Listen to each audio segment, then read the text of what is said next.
اعوذ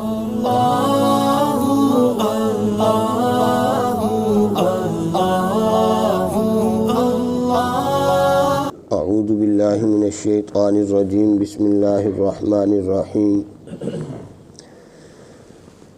ما یجادل فی آیات اللہ الا الذین کفروا فلا یغررک تقلبهم فی البلاد کذبت قبلهم قوم نوح والاحزاب من بعدهم وهمت كل أمة برسولهم ليأخذوه وجادلوا بالباطل ليدحضوا به الحق فأخذتهم فكيف كان عقاب۔ رب العالمین نے شروع صورت کے اندر اپنی ذات کا تعارف کرایا اور اپنی قدرتوں کا تذکرہ فرمایا۔ اب رب العالمین ان لوگوں کا تذکرہ فرما رہے ہیں جنہوں نے صراحتاً اللہ کی آیتوں کا انکار کیا، وقت کے پیغمبروں کی پیغمبری کا انکار کیا، نبوت کا انکار کیا، رسالت کا انکار کیا، اور پھر ان کا انجام کیا ہوا۔ میرے اللہ نے یہ دونوں چیزیں بیان فرمائی ہیں۔ تو رب العالمین فرماتے ہیں ما یجادل فی آیات اللہ الا الذین کفروا، کہ اللہ کی آیتوں میں یعنی قرآن مجید میں وہی لوگ ناحق جھگڑا کرتے ہیں۔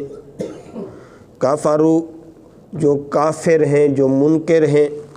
فلا یغررک تقلبهم فی البلاد، ان لوگوں کا شہروں میں امن و امان سے چلنا پھرنا آپ کو اشتباہ میں نہ ڈالے۔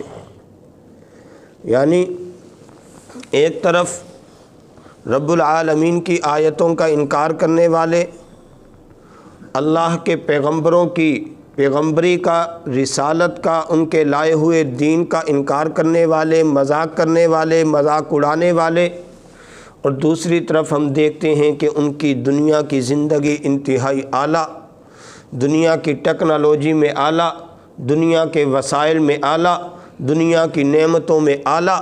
تو نبی صلی اللہ علیہ وسلم نے تو میرے دوستو یہ 1400 سال پہلے مسئلہ سمجھا دیا تھا کہ الدنیا سجن المؤمن و جنت الکافر، کہ دنیا مومن کے لیے قید خانہ اور کافر کے لیے جنت ہے، اور آخرت مومن کے لیے جنت اور کافر کے لیے قید خانہ ہے۔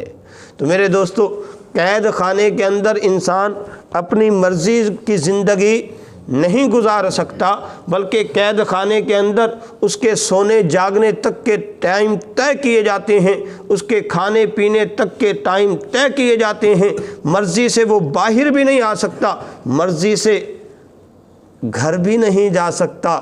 تو میرے نبی صلی اللہ علیہ وسلم نے ہمیں 1400 سال پہلے بتلا دیا، پہلے سمجھا دیا کہ اے میری امت کے لوگوں، اللہ نے یہ زندگی دی ہے، اللہ نے یہ نعمتیں دی ہیں، ان آنکھوں کا استعمال اللہ کی مرضی کے تابع کرنا، اس زبان کا استعمال اللہ کی مرضی کے تابع کرنا، ان کانوں کا استعمال، ان ہاتھوں کا، ان پاؤں کا، یہ ساری نعمتیں اللہ کی مرضی کے تابع کر دینا۔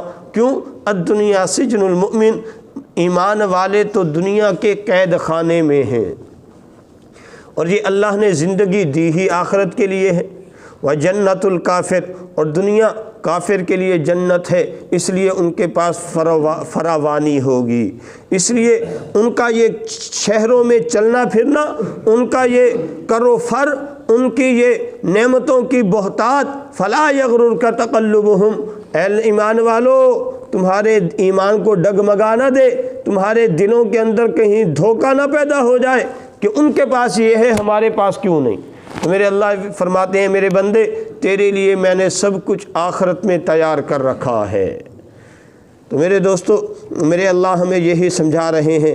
ایک بات اور بھی یہاں پر سمجھ لیجئے کہ میرے اللہ نے ارشاد فرمایا کہ وہ لوگ جو منکر ہیں، یعنی اللہ کی آیتوں کا انکار کرنے والے، نبی صلی اللہ علیہ وسلم کی تعلیمات کا انکار کرنے والے، اب جو کافر ہے اس کو کافر نہ سمجھنا یہ بھی نا انصافی ہے۔ کافر کو کافر سمجھنا، اور جو نہیں ہے اس کو نہیں کہنا چاہیے۔ جو صراحتاً اللہ کی کتاب کا انکار کرے، اللہ کے احکامات کا انکار کرے، نبی صلی اللہ علیہ وسلم کی رسالت کا انکار کرے، صحابہ کی ولایت کا انکار کرے، اس کو انسان سمجھے کہ یہ بھی مسلمان ہے، اس سے بڑی زیادتی کیا ہوگی۔ تو بہرحال رب العالمین کیا ارشاد فرماتے ہیں، فلا یغررک تقلبہم فی البلاد، ان لوگوں کا شہروں میں امن و امان سے پھرنا آپ کو دھوکے میں نہ ڈالے، آپ کو اشتباہ میں نہ ڈالے۔ کذبت قبلہم قوم نوح والاحزاب، جھٹلایا ان سے پہلے قوم نوح نے، یعنی مشرکین مکہ اگر نبی صلی اللہ علیہ وسلم کی نبوت کا انکار کر رہے ہیں، نبی صلی اللہ علیہ وسلم کی رسالت کا انکار کر رہے ہیں، ایک موقع پر ابو جہل آیا ہاتھ میں کنکریاں لے کر، کیا نبی جی صلی اللہ علیہ وسلم محمد رسول اللہ نہیں کہتا تھا، بدبخت کہتا تھا محمد بن عبداللہ۔ اے عبداللہ کے بیٹے مجھے بتلائیے میرے ہاتھ میں کیا ہے، اگر آپ نے بتلا دیا میں کلمہ پڑھ لوں گا، میں ایمان لے آؤں گا، آپ کی غلامی اختیار کر لوں گا، آپ کا شاگرد بن جاؤں گا، آپ کا کہنا مان لوں گا۔ نبی صلی اللہ علیہ وسلم نے ارشاد فرمایا کہ تیرے ہاتھ میں کیا ہے میں بتاؤں، یا تیرے ہاتھ میں جو چیز ہے وہ بتلائے کہ میں کون ہوں۔ اس نے کہا کہ اچھا یہ تو بات بڑھ گئی، میں تو صرف یہی پوچھ رہا تھا کہ میرے ہاتھ میں کیا ہے، اب یہ کہہ رہے ہیں کہ یہ کنکریاں بولیں گی، پتھر میں نے اٹھائے ہیں، یہ کیسے بول سکتی ہیں؟ نبی صلی اللہ علیہ وسلم نے اپنی انگلی مبارک کا اشارہ فرمایا، کنکریوں سے آواز آئی، اشہد ان لا الہ الا اللہ و اشہد ان محمد رسول اللہ، کہ ہم گواہی دیتے ہیں اللہ کے سوا کوئی مشکل کشا نہیں اور آپ اللہ کے رسول ہیں۔ اب اس بدبخت کا جواب سنیے، وہ بدبخت آگے سے کیا کہنے لگا کہ اچھا میں تو سمجھتا تھا آپ کی باتوں کا اثر انسانوں پر چلتا ہے، آپ کی گفتگو انسانوں پر اثر کرتی ہے، آپ کا جادو تو پتھروں تک پر پہنچ گیا، اور کنکریاں پھینکی اور چلا گیا۔ تو میرے دوستو اس سے بڑی انسان کی بدبختی کیا ہوگی؟ خود ایک معیار مقرر کیا ہے، خود ایک ترازو مقرر کیا ہے، خود ایک پیمانہ مقرر کیا ہے، اور اس پیمانے سے بڑھ کر اس کو حصہ مل جائے اور کہے کہ میں نے یہ سودا نہیں کرنا۔ ایک آدمی کماد لے کر جائے اور ریٹ طے کرے کہ میں نے 300 روپے 400 روپے من لینا ہے، آگے مل والا اس کو کہے کہ ہم 2000 روپے تجھے دیں گے، وہ کہے کہ نہیں میں نہیں دیتا، تو اس سے بڑا بے وقوف کون ہوگا؟ اس نے تو صرف مطالبہ کیا تھا یہ مجھے بتلا دیجئے میرے ہاتھ میں کیا ہے، لیکن ہاتھ سے کنکریاں خود بول پڑیں، کام تو آگے بڑھا۔ اس کو تو چاہیے تھا فوراً غلامی اختیار کرتا، لیکن اللہ نے جہنم کا ایندھن جو بنانا تھا۔ تو بہرحال میرے اللہ کیا ارشاد فرماتے ہیں، صرف انہوں نے، یہ نبی صلی اللہ علیہ وسلم کو بھی تسلی ہے اور مجھے اور آپ کو بھی تنبیہ ہے کہ اے لوگو تم قوم نوح سے زیادہ طاقتور نہیں ہو، قوم عاد سے، قوم سمود سے، قوم لوط سے، قوم شعیب سے، ان قوموں سے تم زیادہ طاقتور نہیں ہو، ان قوموں سے زیادہ ہنرمند نہیں ہو۔ جب انہوں نے اللہ کی نعمتوں کا انکار کیا نشان عبرت بن گئے۔ تو اے امت محمدیہ کے لوگو، اے 14ویں صدی کے مسلمانوں، تم بھی خیال کرنا، نبی صلی اللہ علیہ وسلم کو جیسے پہچاننے کا حق ہے ویسے پہچان لینا، اللہ کی معرفت کا جیسے حق ہے ویسے حق حاصل کر لینا، ورنہ گمراہ ہو جاؤ گے۔ تو میرے دوستو، کذبت قبلہم قوم نوح، ان سے پہلے قوم نوح نے، والاحزاب من بعدہم، اور قوم نوح کے بعد دوسرے گروہوں نے جیسے قوم عاد سمود وغیرہ نے دین حق کو جھٹلایا تھا۔ پھر کیا ہوا؟ وَهَمَّتْ كُلُّ أُمَّةٍ بِرَسُولِهِمْ، میرے اللہ فرماتے ہیں اور ہر امت میں سے جو لوگ ایمان نہ لائے تھے، لِيَأْخُذُوهُ وَجَادَلُوا بِالْبَاطِلِ، انہوں نے اپنے پیغمبروں کو گرفتار کرنے کا ارادہ کیا۔